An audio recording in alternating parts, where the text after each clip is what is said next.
My wife was home, but 911 said she was dying. Marcus Pineda was a calm, disciplined architect who believed his 28-year marriage to Connie was stable, even if he had noticed small cracks lately. One night, his daughter Amber, a 911 dispatcher, called him in terror. She said someone had dialed 911 from Connie's phone, screaming for help and claiming to be trapped in a warehouse where someone was trying to kill her. Marcus looked at Connie sitting on the couch and realized something made no sense. Minutes later, police arrived, saying Connie's phone had been found smashed in that warehouse, along with fresh blood. Connie insisted she had been home all evening, and the home security footage confirmed it. After the police left, Marcus received a text telling him to check Connie's hidden phone in her car. He found a secret second phone filled with messages between Connie and a man named Kevin, a pediatric surgeon she'd been having an affair with for years. Some messages suggested Kevin wanted Marcus out of the way and hinted at accidents on construction sites. Marcus realized a ladder collapse, a shorted panel, and loose scaffolding bolts from recent months might not have been coincidences. Worse, the recent messages showed Kevin ordering Connie to meet him at that same warehouse the police had investigated.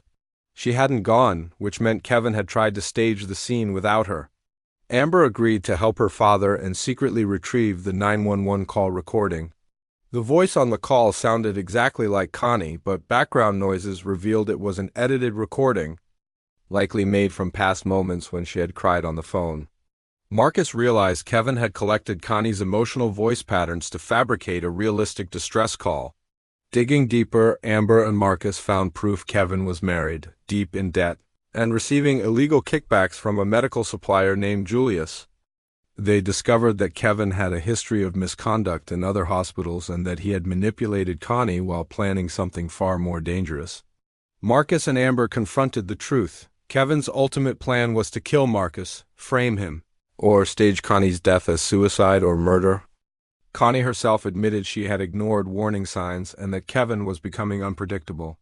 Realizing that Kevin might escalate, Marcus reached out to Kevin's wife, Dana, who revealed she already knew about the affair and had collected proof of Kevin's corruption.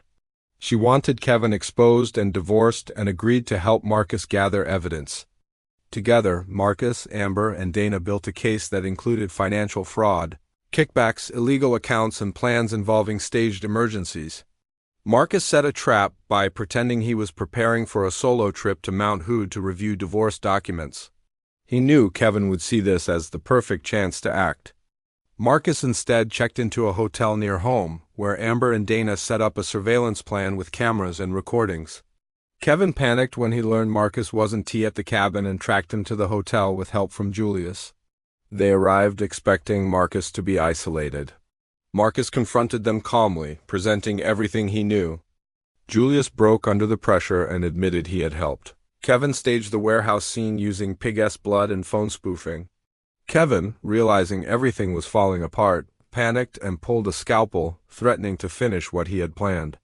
Marcus stalled him long enough for Connie to call and tell Kevin she had reported him to police. Julius refused to help Kevin anymore. Marcus created a quick distraction. Kevin lost control and hotel security stepped in. Police arrived moments later, found video evidence, recordings, confessions, and took both Kevin and Julius into custody.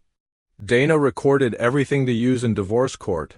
Kevin was later convicted of fraud, conspiracy, and attempted assault, receiving years in prison. Julius cooperated and received a lighter sentence but lost his business. Connie lost her marriage and faced consequences for her involvement, but eventually started therapy and tried rebuilding her life. Marcus kept custody of his peace and his dignity, choosing not to hate her but accepting the marriage was over. Amber remained by his side through every step, proud of her father's strength and calm strategy. Marcus's business grew, and new projects came in as life steadied. In the end, Marcus rebuilt everything that had been shaken, not through anger but through patience, truth, and deliberate action. He learned that, even when a foundation cracks, it can be rebuilt stronger than before. And he moved forward ready to construct a future defined by clarity, honesty, and resilience.